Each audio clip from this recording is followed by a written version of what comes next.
You're listening to the CyberWire Network, powered by N2K.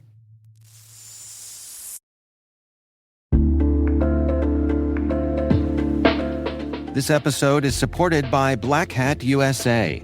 If you follow the research, you know a lot of it breaks on Black Hat stages. Hundreds of peer-reviewed briefings, more than 100 hands-on trainings, and the largest business hall in Black Hat's history. 6 days to learn the skills you'll need tomorrow, August 1st through the 6th. Use code CYBERWIRE for $200 off your briefings pass at blackhat.com. We'll see you in Vegas.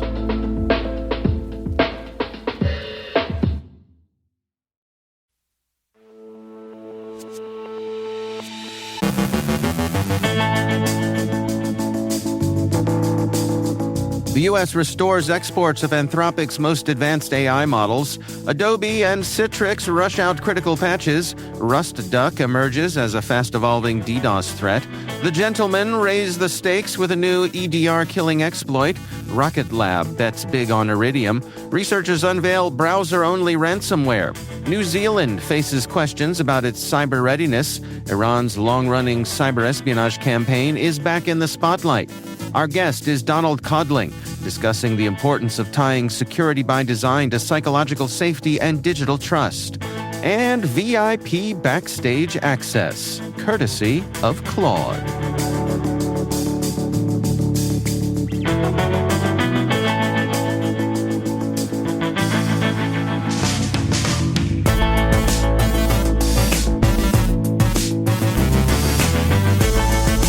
It's Wednesday, July 1st, 2026.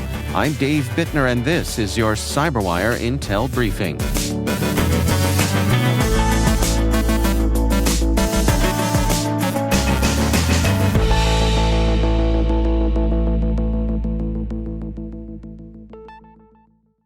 Thanks for joining us here today. It is great, as always, to have you with us.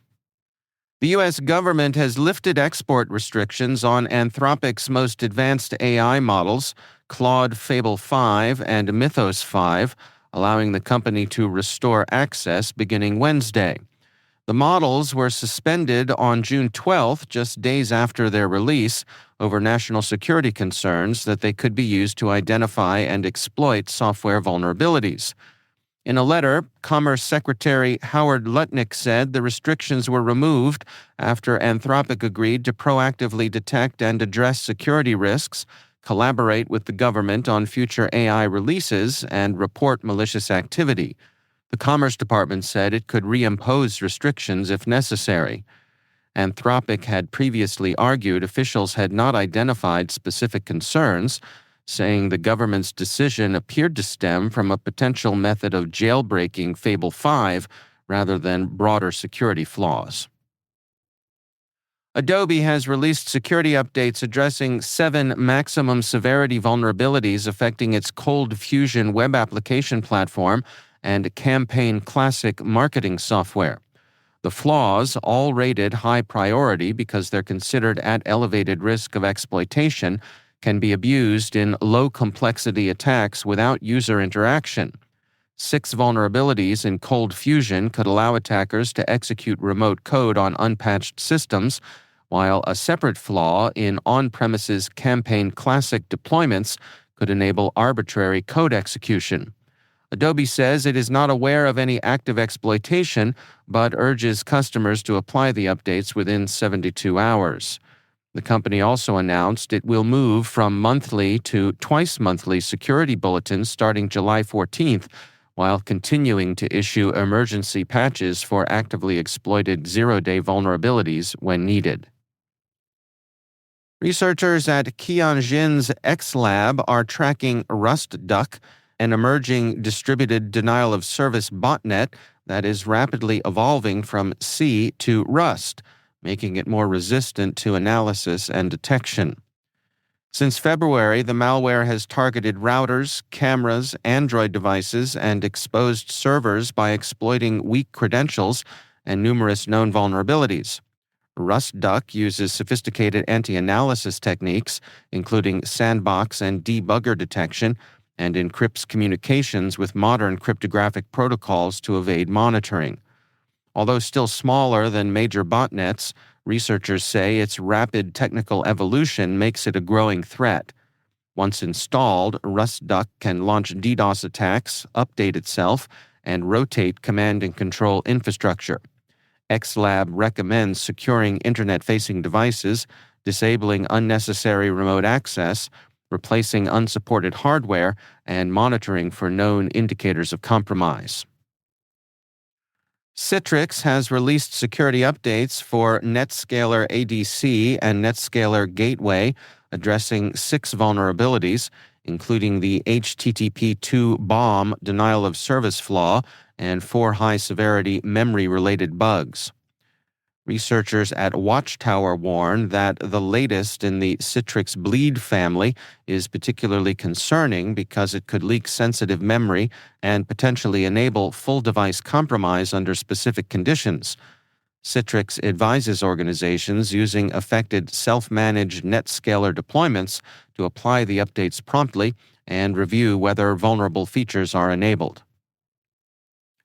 Researchers at Expel have detailed how the relatively new ransomware group The Gentleman is using a previously unknown vulnerable driver in a Bring Your Own Vulnerable Driver attack to disable endpoint detection and response tools before deploying ransomware.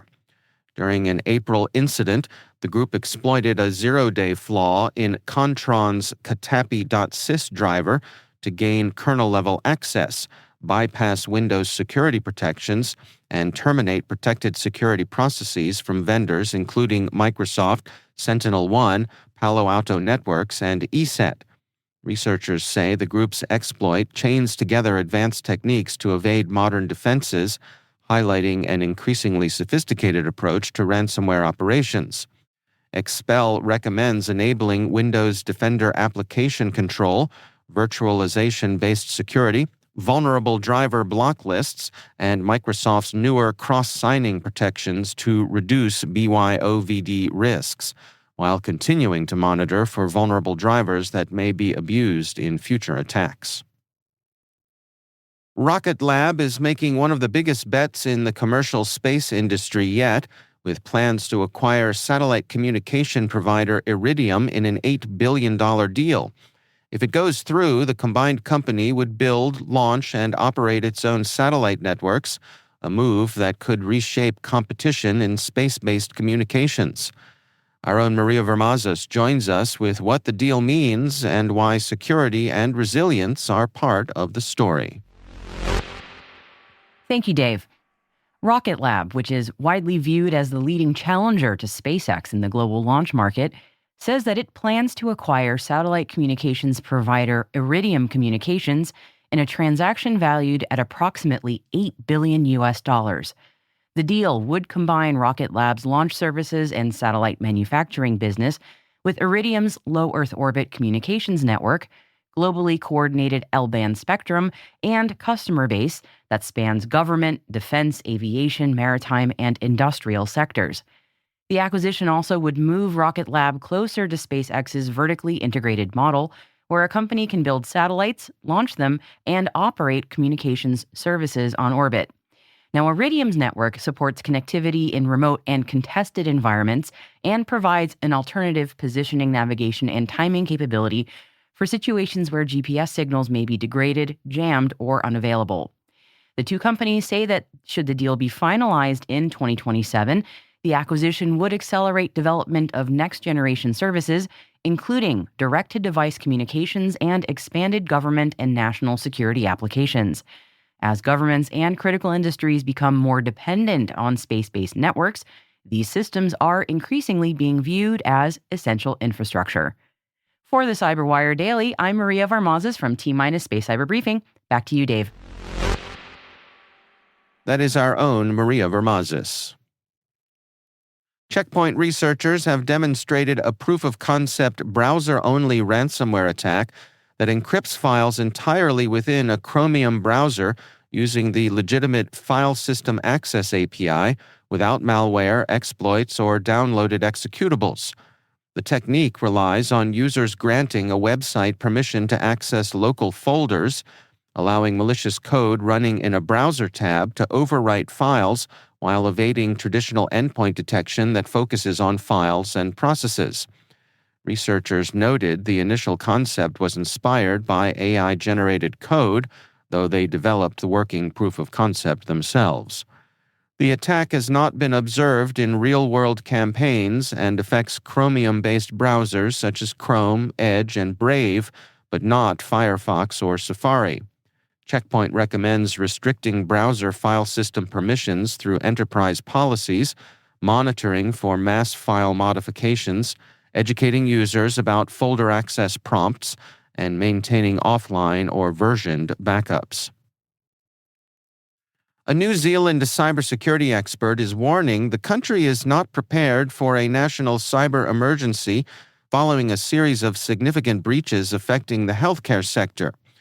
Recent incidents involving Health New Zealand, Manage My Health, MetaMap, and IntraCare mark the first cluster of highly significant cyber events in more than 4 years, according to the National Cybersecurity Center. Aura Information Security's Patrick Sharp said he is particularly concerned about the potential for a highest-level C1 cyber emergency that could severely disrupt essential services or compromise sensitive national data. He urged organizations to strengthen governance, implement multi-factor authentication, eliminate weak passwords, and regularly rehearse incident response plans. Sharp also noted that many business boards rarely discuss cybersecurity, leaving organizations ill-prepared to respond effectively to a major cyber attack. The recent arrest in Montenegro of an Iranian-Turkish national wanted by the FBI is drawing renewed attention to Iran's long-running cyber-enabled intellectual property theft campaigns.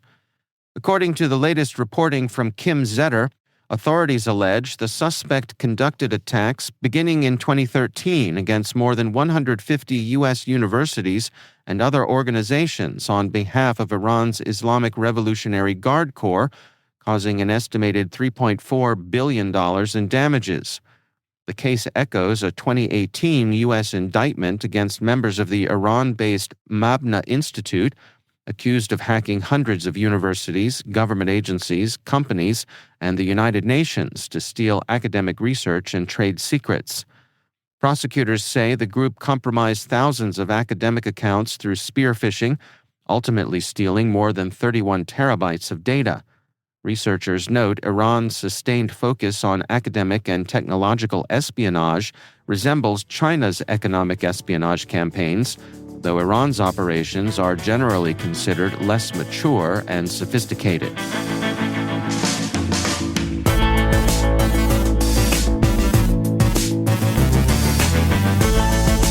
Coming up after the break, my conversation with Donald Codling, CISO and Senior Advisor to REGO.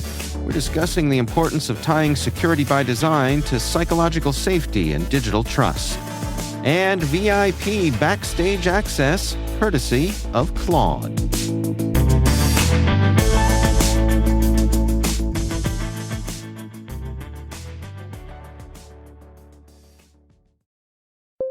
When you need to build up your team to handle the growing chaos at work, use Indeed Sponsored Jobs. It gives your job post the boost it needs to be seen and helps reach people with the right skills, certifications, and more. Spend less time searching and more time actually interviewing candidates who check all your boxes. Listeners of this show will get a $75 sponsored job credit at Indeed.com/podcast. That's Indeed.com/podcast. Terms and conditions apply. Need a hiring hero? This is a job for Indeed Sponsored Jobs.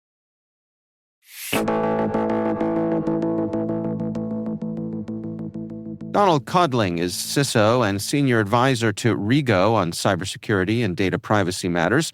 We recently sat down to discuss the importance of tying security by design to psychological safety and digital trust. The internet really has an identity problem. It's become a trust problem because you can no longer really verify, and AI is doing nothing except accelerating this through the roof to be able to, quite frankly, trust what you're hearing, what you're looking at. And that is going to be a crisis, quite frankly. AI is accelerating a trust crisis. So it's no longer just enough to authenticate the content of something. You really want to authenticate the trust layer. So many cybersecurity issues, if you will, and certainly how the zero trust architecture and all these other cybersecurity things have done is you really want to know who you are. Are you allowed to have access to this asset? Are you allowed to look at that data? Are you allowed to manipulate systems and consume the data and utilize the data? Well, it's gotten to the point where identity alone is really not sufficient anymore, as so many systems are discovering they're getting workarounds or they're getting beaten or social engineering is out there, has been for a long time. So now the future really is going to require that you have a relationship verification, and the authority to do certain things is tied directly to that verification. Well, let's dig into that. What do you mean when you say a relationship verification? You really want to figure out, is this person, first of all, are they who they say they are? Do they have access permissions to do certain things on that network or in that application or utilizing that service? And then once you have verified that, you also want to now look at permissions. If you are a child, which is one of the places that REGO really concentrates on, is trying to maintain the safety and privacy of children under the Children's Online Privacy Protection Act in particular, you really want to find out, is that individual at the other end of that computer screen or monitor or now smartphone, are they who they say they are? Are they of the proper age or age range even? And in many cases, do they have the parents' permission to be doing this? So that's where I'm talking about that entire relationship verification. How do we go about balancing those legitimate needs versus what folks who follow civil liberties say are legitimate needs for privacy or occasional anonymity? Well, that's an excellent question. So I think, first of all, you have to have this security and the verification built in by design. And in today's world, I think you've also got to consider that there's a whole lot of psychological factors that, quite frankly, when you and I were starting out on this cybersecurity journey, Dave, I'm guessing 10, 20 years ago or something, that was less of an issue. So there are certainly very, very valid and very strong points to have anonymity in certain situations. If I am looking up certain sensitive health things, if I am accessing certain pieces of data, you want to make darn sure that the privacy, not just rights, but the privacy privileges and responsibilities, if you will, of the individual accessing that is protected and maintained. The company wants to do that from their due diligence and their fiduciary responsibility, who's providing that information.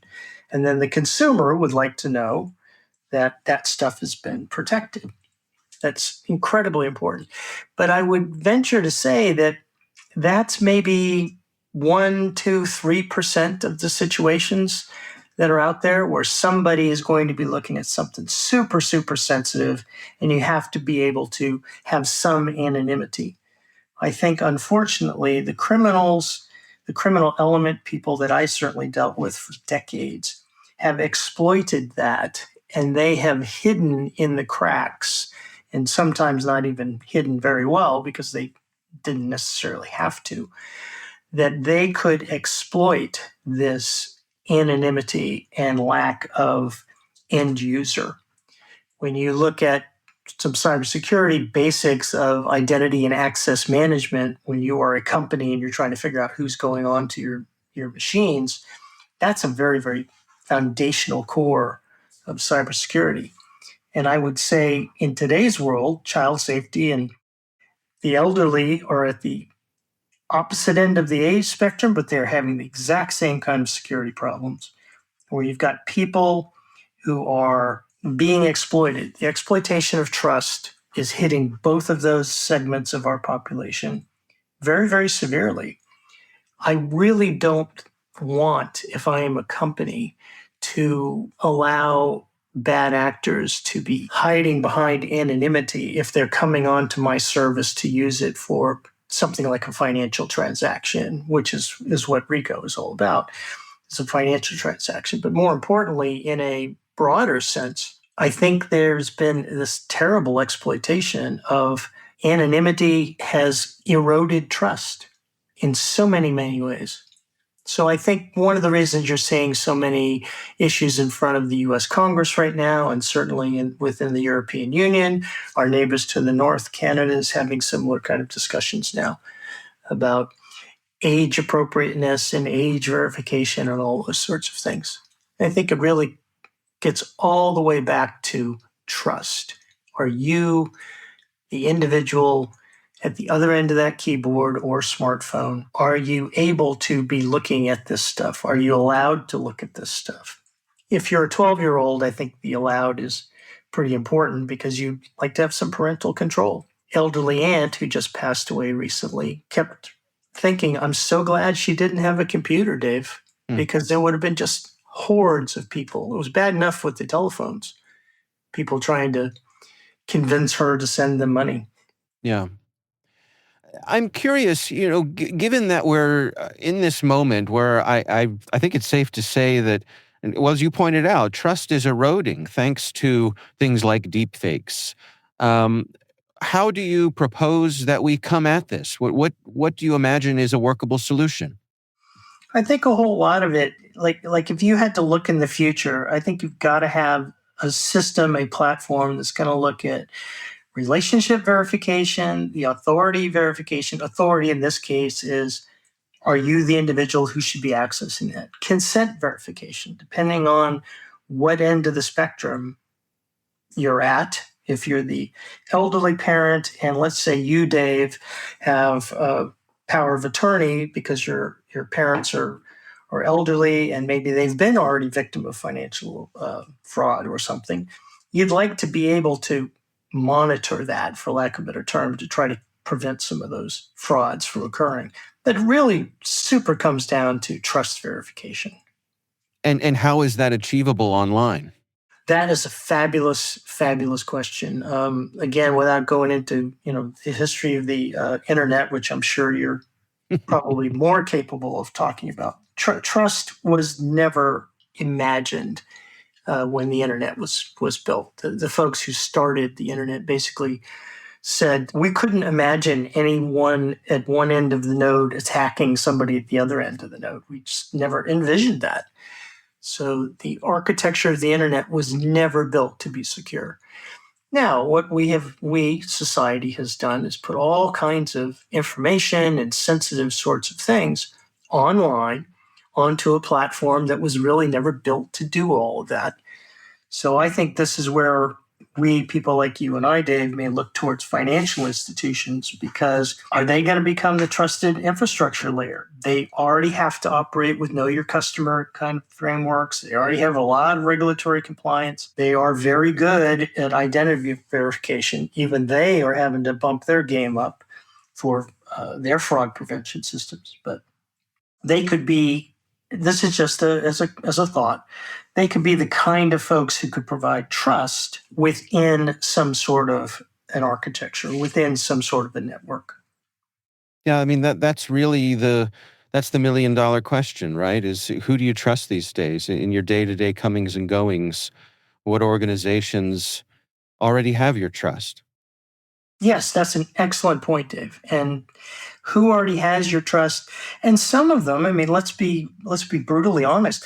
Some of them are not doing this, the financial institutions, because they're wonderful humanitarians. They are doing it because they have a fiduciary responsibility. They're handling people's money, and they want to keep their customers whole, and they don't want to have problems. I think one of the things the financial industry is doing that's brilliant is training bank tellers today, Dave, that when, again, I don't even know how old your folks are, but let's pretend they're 80 years old. If your mom or your aunt walks up to the teller and says, I need to withdraw $7,000, and she's got somebody on the cell phone with her, the teller says, who's that on the phone with you? Yeah. Why are they telling you exactly what to do? So some of the banks have actually, and I congratulate them for this, have started to train tellers who are the front line to say, this person's never wired money. This person's asking for a big cash withdrawal. Let's pull them aside, that customer, for a few moments and say, hey, what's going on? Is your son been kidnapped? That sort of thing. And I certainly dealt with that during my FBI days. Yeah. Fear, uncertainty, and doubt get injected by fraudsters immediately. That's Donald Codling, CISO and Senior Advisor to REGO.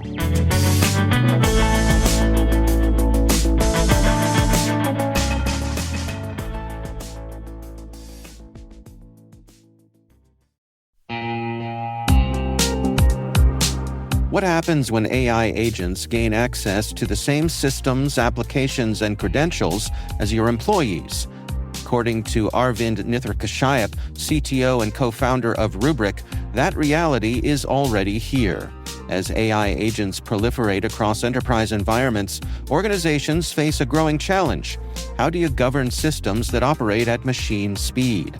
To learn more about AI sprawl, the risk it creates, and how organizations can prepare, visit explore.thecyberwire.com/rubric to hear the full conversation.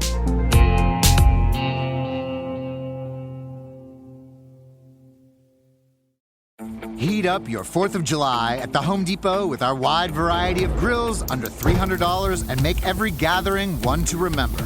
Give your outdoor space a glow up, whatever your budget is, with savings on seasonal plants starting at $5. With the grill fired up and your backyard set to perfection, you'll be able to invite friends and family over to kick off the party. Start celebrating with low prices guaranteed at the Home Depot. Prices may vary by store. Exclusions apply. See homedepot.com/price match for details. This episode is brought to you by Google Chrome. You think you know a browser, but Gemini and Chrome? That's new. It can help you with practically anything on the web, like restoring a vintage motorcycle from a 50-page restoration blog, or finally break down that long article you've had open for weeks. Gemini and Chrome is here for it. Ready to make anything online make sense? There's no place like Chrome. Check responses, setup required, compatibility and availability varies, 18+.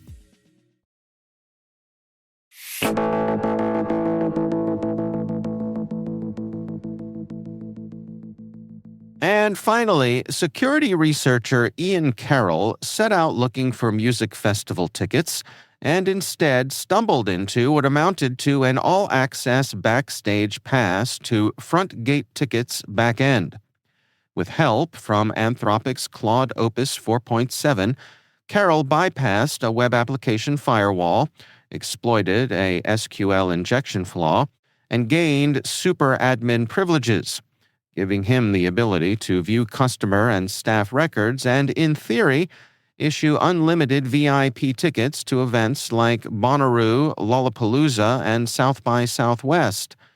He resisted the temptation to become the world's most popular festival guest and instead reported the flaw, which Frontgate says it patched within 24 hours, adding there is no evidence of exploitation or customer impact. Carroll says the episode highlights how AI can dramatically accelerate vulnerability discovery, even generating novel exploitation techniques on its own. The bigger lesson, he argues, is that some critical systems remain surprisingly fragile, held together with less engineering than optimism.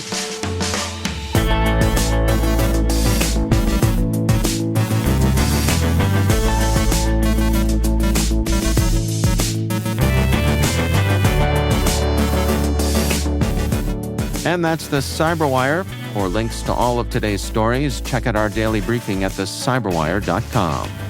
We'd love to know what you think of this podcast. Your feedback ensures we deliver the insights that keep you a step ahead in the rapidly changing world of cybersecurity. If you like our show, please share a rating and review in your favorite podcast app. Please also fill out the survey in the show notes or send an email to cyberwire@n2k.com. N2K's lead producer is Liz Stokes. We're mixed by Trey Hester with original music and sound design by Elliot Peltzman. Our contributing host is Maria Vermazis. Our executive producer is Jennifer Iben. Peter Kilpie is our publisher. I'm Dave Bittner. Thanks for listening. We'll see you back here tomorrow.